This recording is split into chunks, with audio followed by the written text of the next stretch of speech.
the improvement in the defensive record been down to what you've been doing behind the scenes? Because 2 clean sheets here, well, clean sheets have been really hard to come by, especially at home. That must be really pleasing for you. And what have you been doing behind the scenes to shore things up? It's pleasing for sure. I think it's a lot. It's not easier, but it's a lot. It's easier winning games if to win games without having to score so many goals every week. For sure, you know. We do seem to be a team that can cause a lot of problems and create opportunities and score goals. So it's definitely getting the balance right. There's still things to improve on. It's definitely something we focused on of trying to be better as a team collectively when we don't have the ball. But 3 or 4 weeks we're not going to fix everything and all of a sudden look perfect. So it's understanding that a little bit. But yeah, I think the boys have responded really well to what we've asked them, and the clean sheet, as much as everything today, the clean sheet was important for us. Betty. Hi Michael, what sort of challenge does a team like West Ham pose for you? Obviously they're fighting relegation towards the bottom of the table. Is it a different challenge to approach?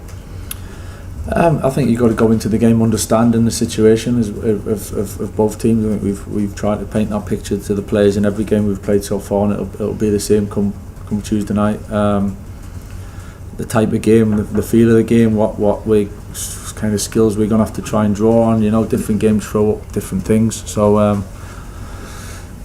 and yeah, for sure, you know, teams towards the bottom of the league are really fighting for things. So, but so are we, and we've got a lot to fight for. So it's you know, you'd like to think that balances out in some ways, and it's who can come out on top at the end of it. But sure, we're totally aware of what we're going into on Tuesday night and how difficult it'll be. What do you make of West Ham under the new? Yeah, well, there's a bit of change. I think injuries as well is difficult. I think they're very good on transition, very dangerous. Got some really good attacking players. So we've looked at them already and kind of have an idea with that, as they would have done for us, you know. So, but yeah, they're a threat. They're a threat, and when they get up ahead of steam at home, they're a dangerous team. So definitely got to be ready to cope with all that. Sam? Michael, you've said in virtually every press conference that you won't get carried away, you won't allow people to get carried away. When you took over at Middlesbrough, you won a lot of matches. There were a couple of defeats, but you won a lot of matches. Is there anything from that period that you can learn about this period and keeping focused and maintaining your sights on the next game and not getting carried away? Because it's an easy thing to say. No, it's a really easy thing to say, and listen, part of it you got to enjoy the buzz of winning, right? You have to. That's what we're in it for. So you got to manage the highs of it, and you got to enjoy initially the feeling of winning a game. You know, you can't kind of just be flatlined the whole time. But certainly going into the next game, you got to then regroup and prepare again for what's next. But you definitely take the confidence and the feeling from the games that you've had, knowing you can go into the next game with a little bit more feel-good factor about it. But I guess the big challenge is knowing what's got you there and all the hard work and the preparation and then what it takes to win a game of football at this level is tough. So never assuming the next one's just going to be all right. But you still got to allow yourself to feel the little bits of waves of emotion with it. Because it's all a little bit boring and pointless if you didn't really, to be honest. Winning games is what we're all strive for, you know. So the boys have been good with that though. They've managed it really well and kind of had the higher the win, come back into training and focused on the next one, and we've got to keep that going. You won't do what your own manager used to do, give the players a bollocking even when they've won a game or anything like that. There's a time and a place for everything, Simon, isn't there? Sarah? Hi Michael, Bruno said on TV after the game that you remember what he said to you last time you were manager, that you were going to be a great manager, and he still believes it. Can you remember what he said to you last time you were in charge about that, and how does it make you feel to hear someone like that way? Yeah, no, I've known Bruno for quite some time and know him really pretty well, and seen him the odd time the time that I've left the club and bumped into him at times. So I've got a really good relationship with him, you know, and I understand how much. He's really intelligent footballer. He's bright. He cares a lot for this club. So in terms of that side of it, we all want the same thing, you know. So it's obviously nice when players that you respect, as I do with Bruno a lot, says good things about you, but it's ultimately it's about the team, you know, and getting the best out of the team, and actually that's all working together. So time will tell, you know. It's not about judging how good or successful at this moment in time, because nothing's really happened yet, you know. We hopefully got a lot more to do between now and the end of the season, and see what happens after that. Dan and then Carl. I just ask you, team news-wise, will Mason be in contention to be back, and also with Matthias, could he be fit after the FA Cup and the break? They probably will. Mason will be probably not for Tuesday, probably after, but definitely going into the Everton game. Yeah, he'll be back. Matt will be. We'll see how he develops over the the Everton game feels like a long time away at the moment, so we'll see how he develops, but he's positive, he's moving in the right direction, but Mason's a little bit closer than him. And Michael, absolute tangent, and I apologise in advance for asking this, but there is a young lad who is waiting to get a haircut, and it's been a while. Just wonder how aware you are of him, and will that go into your team talk over WhatsApp? I can say I'm aware of it, yeah. My kids have made me aware of it, if anything, but it certainly won't go into the team talk from a professional level, but I can understand what's going on with it, and it does make me smile, but it won't have an impact ultimately in the end. Carl. Good afternoon, Carrick. Congratulations on the win. Hi, you mentioned about Bruno Fernandes getting his goal on the left-hand side. Earlier in the first half, there was a moment where he indicated to a man he wanted to swap and move to the right. I just want to know a little bit more about how you let your front four interpret their roles. There seems to be a great amount of creative freedom. Yeah, within reason, as long as we carry out the roles properly. Yeah, I mean it's not total free for all where you can kind of go and decide. It's a little bit of where you end up. Bruno's that type where he understands the different roles and plays them particularly well again. So and Brian's done very similar. Same, to be honest, Matthias as well, playing sometimes through the middle, sometimes off the left. So it does give us the variety. I think they're all suited to different kind of roles. Ahmad's probably more of natural being wide, and so that's a little bit more predictable if you like. But the flexibility certainly helps us as long as we look after the positions when we don't have the ball. Okay, thanks everyone. All right, cheers guys, thanks. Has had plenty to say on Tottenham in recent weeks. It was the Spurs captain who was at the centre of a major talking point at Old Trafford after he was shown a straight red card in their 2-0 defeat at Manchester United. So Dermot, look, it was for a challenge on Casemiro in the first half. Look, can he have any complaints, and do we take into consideration previous as well? Really, really poor challenge, Hayley, honestly. It looks a poor challenge here. When you look at it close up, it's a really poor challenge. What I will say, it is a really good identification by the referee, spots it, recognises it and deals with it. If you look at this there, that is a really, really poor challenge. Michael Oliver was straight on the spot there. He was very decisive. I mean, from a player's point of view, you can see that he's actually tried to, he's gone with a straight leg. Yeah. I think people need to understand, when you realise you're in a bad position, a lot of players will just kind of take their leg away. Yeah. So you end up seeing him with a bent leg. Sometimes you catch him still, sometimes you don't. But when you look here, Romero has intentionally tried to stick his leg out and hurt someone. And I think the fact that he's tried to roll around like he's been hurt, look at this one here, look. He goes down like he's been kicked to try and con the referee out of thinking that he's tried to intentionally hurt someone. And in the end, Michael Oliver got it right, and it's rightly so. It's a straight red. And after all these issues off the field, him during the week, him as captain, he needs to be leading by example. Him doing things like this is just costing his team even more. I also think you make a really good point, Jay, in so much as when I refereed, I always think somebody going with a straight leg, it's much more dangerous than somebody going with a bent leg, because the impact is so much more forceful. Yeah, I didn't need to go through with such force. Look, the Premier League Match Centre, they posted the definition of serious foul play. So we're going to have a look at this. Does it meet the criteria for you when you look at what is considered here then, Jay? I mean, yeah, 100%. Obviously, he's endangered the player. To me, that's the key word, endangers the player. He's endangered the player by having the straight leg. And that can cause a really bad injury. I mean, when you look at Casemiro's ankle, his ankle was nearly flat on the floor. Yep. You know, so the fact that he's come away from that, not having a broken ankle or ligament damage, he's lucky. But that is exactly what Romero's tackle was. Yeah, and I think if you look at the considerations, it doesn't have to tick them all. But if you look at that tackle, intensity, yes, because he goes through him. Degree of control, he hasn't, and the force, it just ticks enough boxes for it to be there.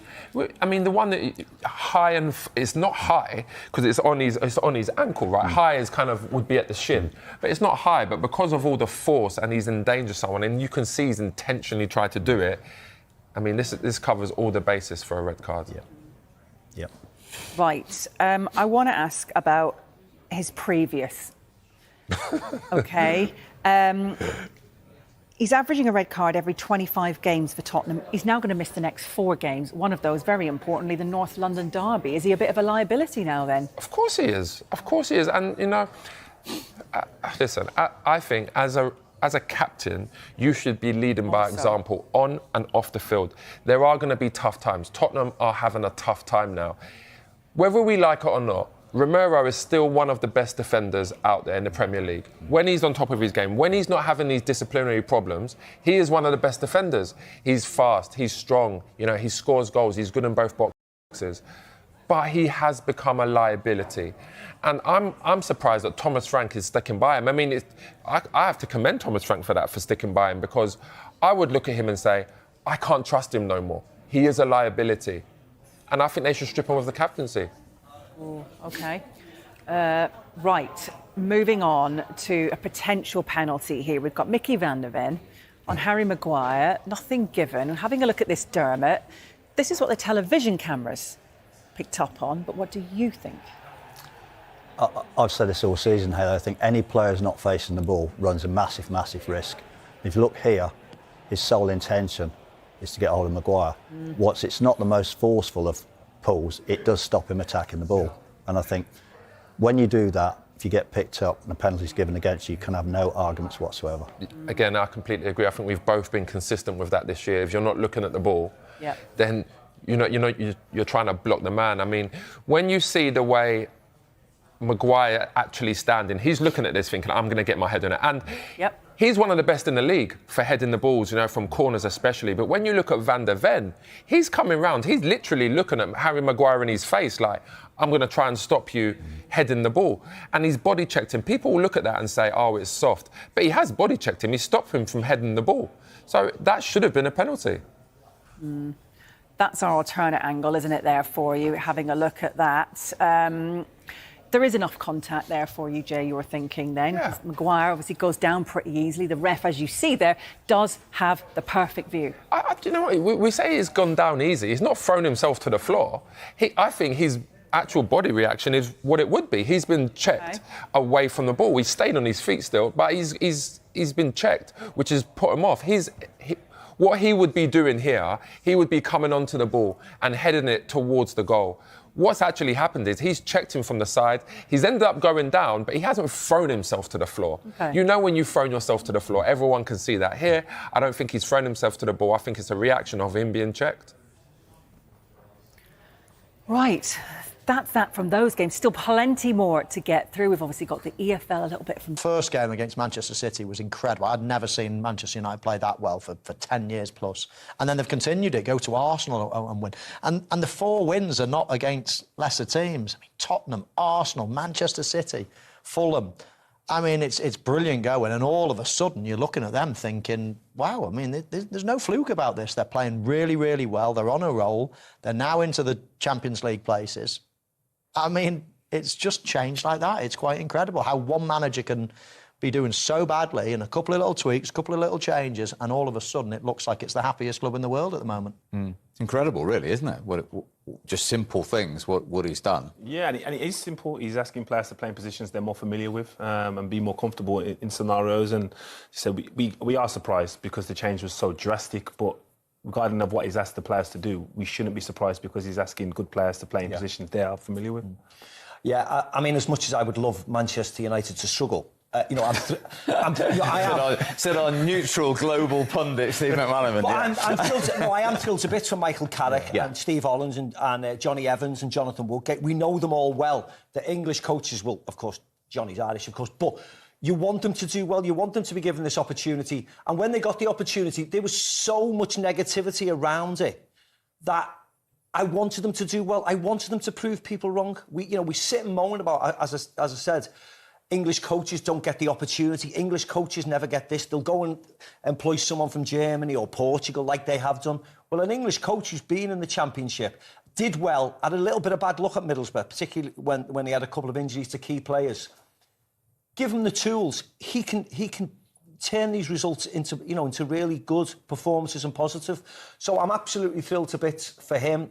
Liam Rossini at Chelsea again, loads of negativity around it, but he's doing really well, and you want them to do well and keep on improving because it's good for the game. It really is. We'll come to Liam in a moment. So Manchester United with these clear weeks, only playing 40 games or something all season, will that really give Michael an opportunity to continue this momentum? Even though typically he says we're not getting carried away. West Ham away next. Yeah, West Ham away, and West Ham are in good form at the moment. Of course, they lost to Chelsea, but apart from that, I think they've won all three games. Yeah. Tough game going away in the Premier League. Of course it is, but they've been away. They've been away to Arsenal. They can do it. And yeah, it's just incredible. I can't believe the turnaround, I must admit. But you're right, Steve. Nothing to concentrate on other than what's important. No, distractions with Europe or anything. Not having to rotate. No, exactly. And I think while it's like this, it just puts everyone in a good frame of mind. They can start almost planning ahead as well. And obviously, Michael Carrick's got till the end of the season. But make no bones about it, people behind the scenes will be starting to think now, oh, wow, should we be giving him on a permanent? Not now, of course, towards the end of the season. But I just think it's a much healthier, much easier place to be. And when you're they're not guaranteed the Champions League, of course not, but it's becoming that way. If they keep going on this run, all of a sudden they'll be able to plan with clarity what's going to happen next season. So, yeah, it's an incredible turnaround. And do you know what? If they keep doing what they're doing, I know some people think, no, Michael Carrick can't have this. Why not? They've tried every single thing. They've gone for proven winners. They've gone for an ex-player. They've gone for, the new big things in Portugal or wherever it might be. They've gone for the lot. They've gone for everything, haven't they? And all of a sudden, they get somebody that's absolutely gets the club, picking the right teams. Everybody's absolutely flying, they're buzzing. Imagine if they took him and said, right, do you know what, thanks but no thanks, we'll put someone else in and start going rubbish again. Yeah. You'd need your head looking at. I mean, of course he can be given this job full-time if he continues to do well. I mean, they will drop points. They will lose games from now to the end of the season. But what he's achieved already and the way the players are playing and the way the players, you can see they've got a smile on their face. It's like this weight has been lifted off the shoulders. They can express themselves on the pitch. As Jolien said, they can play in their natural positions. They're piling forward, they're making chances. Exciting to watch. The Fulham game last week, Sesko scored in the winner. It was brilliant. It was like the old days, wasn't it?